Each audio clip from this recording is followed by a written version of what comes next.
लो जी, rising Pakistan में अब एक बहुत ही मज़ेदार, चटपटा, रिलैक्स्ड, कभी मीठा कभी नमकीन सा सेगमेंट मैं लुक फॉरवर्ड कर रहा हूँ, जिसमें हमारी बहुत प्यारी सलमा ज़फ़र हमें ज्वाइन कर रही हैं, जो कि एक टीवी होस्ट भी हैं, शेफ़ भी हैं। और ये वो वाली, मतलब इनको आपने इजी नहीं लेना, ये वो वाली शेफ़ हैं जिन्होंने अमेरिका जाके पढ़ के 2 साल की डिग्री करके, जो प्रोफेशनल किचन वाले शेफ़्स होते हैं, ये वो वाली शेफ़ है। अस्सलाम वालेकुम, गुड मॉर्निंग। मैं लफ्ज़ों में नहीं बयान कर सकती, यू नो दैट, कि आपके सामने बैठना, बात करना, पीटीवी का तो खैर एक अपना ऑरा है, उसमें आके आपको एक गूज़ बम्स आने शुरू हो जाते हैं यार, क्योंकि सीखा तो हमने यहीं से है ना। ये वो अदारा है जिसने हमें वाक़यातन सिखाया है।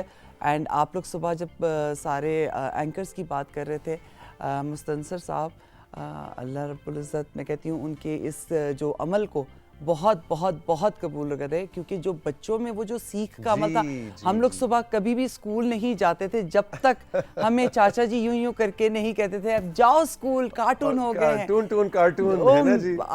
मतलब अगर हम कहें मॉर्निंग शोज, हाँ। तो उनसे स्टार्ट है। Exactly. और ये एक ना सिर्फ चैनल, ना सिर्फ ये अदारा, बल्कि मदरसा है। ये वो हमें इन्होंने सीख दी है कि आज पाकिस्तान के अंदर जितने मोटिवेशनल स्पीकर हैं, कुछ स्पीकर्स हैं, पब्लिक स्पीकर्स हैं, एंकर्स हैं, होस्ट हैं, और माएँ स्पेशली जो बच्चों की तरबियत कर रही हैं, ये सब यहाँ की सीख है। माँ बाप के साथ साथ ये भी एक हमारी सीख। इस टेलीविजन स्क्रीन को थर्ड पेरेंट कहा था, बिल्कुल, जाता था ना जी, कि माशाल्लाह। एक तो आपकी तरबियत माँ बाप करते हैं, लेकिन जब शाम में टीवी ऑन हो जाता है, और ये उस वक्त के प्रोड्यूसर्स, डायरेक्टर्स, जो इस दर्सगाह, जैसे आपने बिल्कुल वजह फरमाया, इस दर्सगाह के करता धरता थे, उनको इस बात का शऊर और इस जिम्मेदारी का एहसास था कि हम जब 5 बजे स्क्रीन ऑन करते हैं तो हम लोगों के घरों में चले गए हैं, अब हम पेरेंट हैं, बिल्कुल, अब हम तरबियत कर रहे हैं, अब हम माँ बाप का दर्जा रखते हैं। सो बिल्कुल आपने ठीक कहा। अच्छा जी, आज ज़रा आप ये बताएं सबसे पहले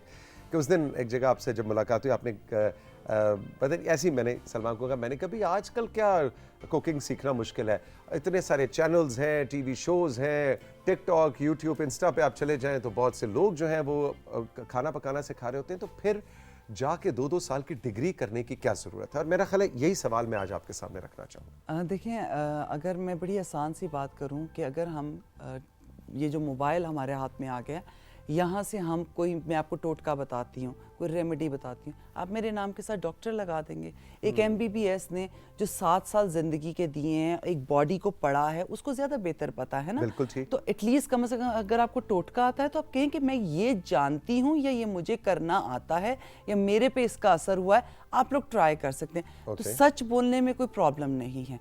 जैसे मेरे नाम के साथ किसी ने कहा नहीं आप हर्बलिस्ट हैं, मैं एक्सक्यूज मी, मैंने उसकी डिग्री नहीं की, एक छोटा सर्टिफिकेशन कोर्स किया था ससुर साहब को खुश करने के लिए, वो उनको बड़ा शौक था, I did that, but I am not a herbalist. तो ये अगर हम ये स्टेप इन कर लें तो हमें समझ में आएगी। इसी तरह जब हम खाना पकाना रेसिपी माओं के साथ बैठते हैं, कोई किसी कज़न ने अच्छी बनाई और उससे सीख ली, तो हमें कहना चाहिए ये मुझे किसी ने बताई और मेरा बड़ा अच्छा रिजल्ट रहा है और मुझे इसका टेस्ट फ्लेवर बहुत अच्छा लगा है, मैं सिखा सकती हूँ।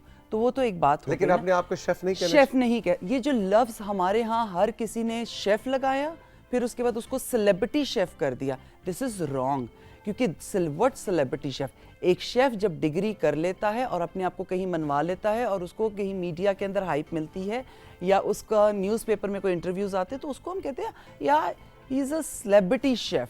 तो इसमें क्या इट्स नॉट, नहीं, इसमें बहुत फर्क आता है। नहीं, मतलब सेलिब्रिटी शेफ है कि मतलब वो अब रिकग्नाइज हो रहा है इस साइड पे भी। यानी शेफ का लफ्ज आप कहना चाह रही हैं कि जैसे डॉक्टर है, इंजीनियर है, उसी तरह ही डिग्री है, उसके बगैर इस्तेमाल नहीं उसके करना। बगैर नहीं है। और क्योंकि वो जो शेफ की डिग्री है ना तौसीक साहब, शेफ कहते किससे हैं, वो शख्स जो हमें एक हमारा टेस्ट होता है, हम 18 घंटे उस कमर्शियल किचन के अंदर नॉन स्टॉप खड़े रहते हैं, हमें अलाउड नहीं है सिवाय हमारी वो जो छोटी चंक ब्रेक 18 घंटे जी बिल्कुल। और हम बैठे, वो एक हमारा होता है कि 18 आवर्स हमें 24 आवर्स कंप्लीट करने होते हैं, लेकिन हमारा वो 18 यानी सुबह 8 बजे, मैं काउंट कर रहा था 18 कितने होते हैं, सुबह 8 बजे अगर आप कमर्शियल किचन में गए और वहाँ की हीट और वहाँ का की गहमा गहमी और बड़ा फिजिकली चैलेंजिंग काम होता है, बिल्कुल। तो सुबह 8 से शुरू किया तो रात 2 बजे तक आप उस पे आप अगर उस पे खड़े हैं, ये हमारा एक टेस्ट है। क्योंकि कभी ऐसा होता है जैसे ड्यूटीज है एयरलाइंस के अंदर, ड्यूटीज हैं, आप फ्लाइट लेकर गए, आपको वापस भी लानी पड़ रही है,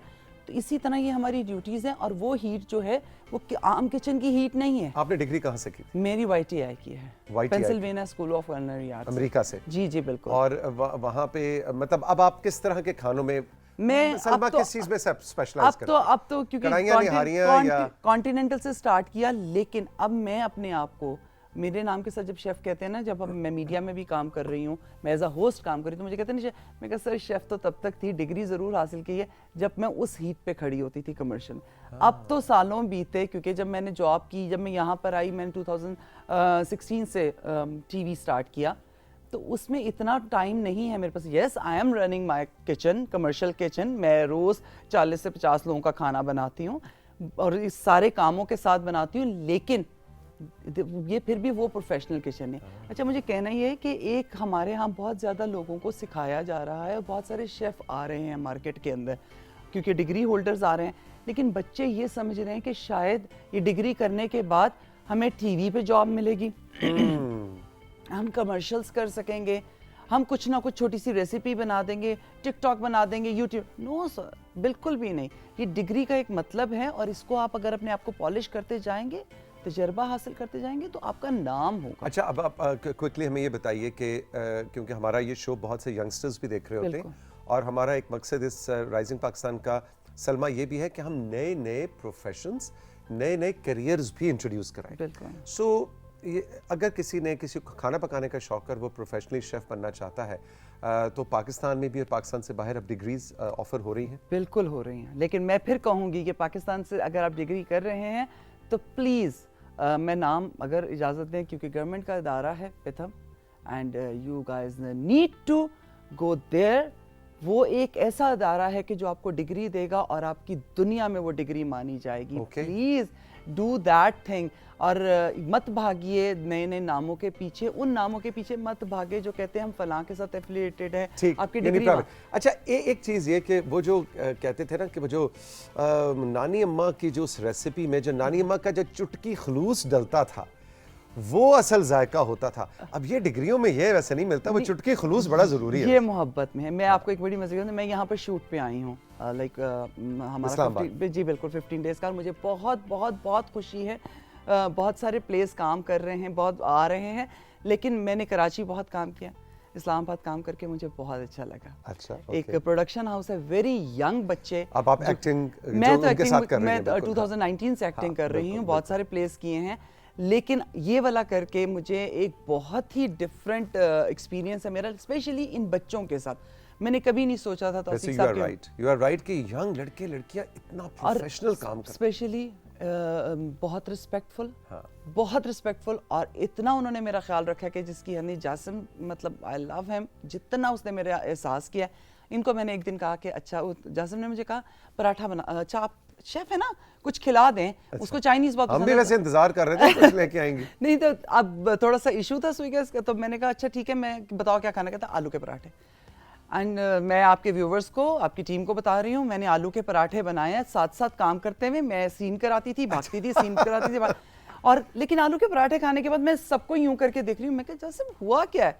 कहता कि कसम खा के बताएं इन पराठों में आपने क्या डाला। मैं कहा मैंने तो देसी घी के पराठे बना के दिए हैं, और आलू है उसमें, और चक्की का आटा था कुछ। अब मैं देख रही हूँ सब सो रहे हैं, सारा दिन में 5 सीन हुए और सब सो रहे। मैं कहा हुआ क्या? कुछ वाकई मिला तो नहीं दिया था? नहीं, हुआ ये था, 1 महीने से ये बच्चे शूट कर रहे हैं, 1 से 1.5 महीने से ये अपने घर से दूर हैं। अब ये मैं खाने की बात बता, माँ के हाथ का जो कहते हैं ना चस, हाथ के खाने का, फिर वो देसी घी, फिर वो चक्की का आटा, वो आपको जब फिल करता है तो वो जो आपको एनर्जी दे रहा होता है ना, वो आप बैलेंस नहीं कर पा रहे, तो वो नींद, इसको कहते हैं खुमार आना, तो वो ये था। And they love it. और उन्होंने जब वो चीजें शेयर की हैं और सब एक दूसरे को बता रहे थे, कल जब हम शूट करते जो लोग नहीं आए थे, हमें नहीं खिलाया, हमें नहीं। मैं कहा यार मेरी कल की फ्लाइट है, मैं खिला दूंगी। अच्छा, उनको आलू के पराठे खिलाए और हमें बस आलू के पराठे सुनाए। अरे हाँ, देखिए सुनने में भी वैसे बड़ा मजा आ रहा है ना। आपका मोड़ मुहारा आजकल पीटीवी पे ऑन एयर भी है। जी बिल्कुल। अच्छा बताएं कि कैसा एक्टिंग का एक्सपीरियंस, कैसा मुश्किल काम है, आसान काम है? क्योंकि आपने बुनियादी तौर पे तो आप एज ए सेलिब्रिटी शेफ आई, और अब आप होस्टिंग भी प्राइवेट सेक्टर में बहुत कर रही हैं, तो ये एक्टिंग वाला काम कैसा जा रहा है? अच्छा, एक्चुअली बात ये मैं कहूँगी कि जब तक मैं से कहते हैं कभी कह देने में कोई हर्ज नहीं है, जब तक हमने पीटीवी देखा जब तक हम प्लेस देख रहे थे, पीटीवी के प्लेस को तो आप किसी के साथ भी कंपेयर नहीं कर सकते। वो हम वहाँ ये नहीं देखते थे एक्टर्स की लाइफ क्या होगी। But yes, after that private channels, जब टीवी में कोई ड्रामा आता है ना, तो आप लोग बैठ जाते हैं फलां के जज करने, ओह कैसी एक्टिंग की है, क्या कंटेंट बनाया है, अरे बाबा इतना तो आसान काम है, आके बोल देना इनकी ज़िंदगी बड़ी अच्छी। मतलब यकीन जाने, आई एम साइकोथेरेपिस्ट, मैं सेशंस करती हूँ और मेरा काम है नए लोगों को पढ़ना, नए प्रोफेशंस को जानना, ज़िंदगी के नए मोड़ खोलना। तो उसके अंदर मैंने एक बात देखी, ये बहुत मुश्किल काम है, सुबह 10 से 10:30 बजे की जॉब करना, और वो भी एक घर के अंदर बंद होके, नो सोशल लाइफ, नथिंग, आप कुछ नहीं कर रहे होते। और उसके बाद रिस्क ये है कि आप लोग बताएंगे जज करके कि ये काम कैसा है, वो अपनी 100। बट स्क्रीन के सामने काम करना इतना मुश्किल नहीं है जितना उस टीम का काम करना, मेरे डायरेक्टर का काम करना, मेरे प्रोड्यूसर, वो जो क्रू सारा दिन काम कर रहा होता है, इतना थकते हैं। तौसीक साहब के कल मैं सबको, जब हमारा लास्ट रैप अप था, तो मैं सबको केक खिलाती है, आई एम सेड सॉरी, गलती होगी कहीं ना कहीं गुस्से में कुछ कह दिया होगा। बट यस, आप जब स्क्रीन पे आते हैं तो हमारे कंधों पे एक जिम्मेदारी होती है, क्योंकि acting is kind of mimicry. हमने कभी कहीं किसी को कुछ करते हुए देखा है, और मेरा बिल्कुल भी जॉनरा नहीं था एक्टिंग का, मैं कभी भी नहीं सोच सकती थी, बट जिंदगी क्या दिखाती है किसी को नहीं पता। जब करना शुरू किया, बड़े बड़े नामों के साथ काम करना शुरू किया, एहसन तालिश साहब के साथ काम किया है मैंने, दानिश नवाज के साथ काम किया है, नैन मनियार के साथ काम किया है, और अभी जासिम अब्बास के साथ मैंने काम किया। तो मतलब काम मैं करती चली जा रही हूँ, मैं लोगों की सोच देख रही हूँ कि कितनी पावरफुल है, और वो हमें किस तरह ढालते हैं उस सांचे के अंदर। आसान काम नहीं है, आसान काम नहीं। सोहेल जावेद साहब के साथ मैंने काम किया है, एंड वो मेरे लिए सबसे मुश्किल काम था, क्योंकि मुझे किसी माँ के बारे में ये बताना कि अगर उसकी औलाद को कुछ हो जाए तो उसे कैसी तकलीफ होगी, और मैं हर वक्त ये सोचती रहती थी, क्या मैं जस्टिफाई कर सकती हूँ? मैं नहीं कर सकती, किसी के ऊपर क्या बीता है मैं नहीं बता सकती, बट मैंने वो बताया जो मैंने महसूस किया। तो बट इंटरेस्टिंग यानी कि और ये आपने बड़ी अच्छी बात की कि क्योंकि एज ए साइकोथेरेपिस्ट उस किरदार की भी को भी डायसेक्ट करना होता है ना आपको, जो रोल आपको दिया गया कि एक माँ है, उससे उसकी औलाद छिन गई है, या खुदा ना खास्ता कोई डेथ, उसका बच्चा मर गया है, तो उस रोल के अंदर उतरने के लिए भी आपका साइकोथेरेपिस्ट होना काम आता होगा वैसे। वो तो आता है, लेकिन यह है कि कहीं हम मैंने जब इतना बड़ा स्क्रिप्ट देखा, और उसके बाद मैंने 2 दिन गाड़ी में चलाते हुए रोती रही हूँ, फिर मैंने कहा सर देखें, आई एम नॉट एक्टर, मुझसे मत काम करवाएंगे आप, प्लीज़ किसी और से करवा लें। कहते क्यों? मैं कहा मैं जस्टिफाई नहीं कर सकती, आई रेड दैट स्टोरी। अच्छा, रो लेती हैं आसानी से?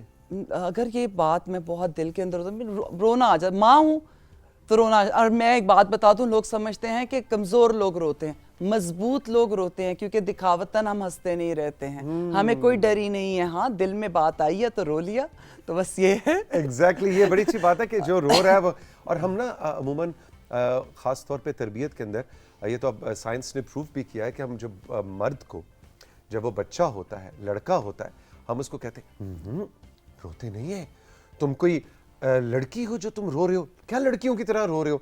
तो ये जेंडर स्टीरियोटाइपिंग है, और वो उसके ऊपर वो इमोशनल प्रेशर बढ़ता चला जाता है। तो इसलिए रो लेना, तो अब तो मेरा ख्याल है डॉक्टर्स भी कहते हैं बड़ा हेल्दी कैथारसिस है कि निकल जाए। सलमा, आपकी बात हम यहीं से पकड़ेंगे। कंट्रोल रूम कह रहा है कि एक छोटा सा कमर्शियल ब्रेक है, और उसके बाद हम गपशप का सिलसिला जारी रखेंगे। रही मेरे साथ, यह है राइजिंग पाकिस्तान।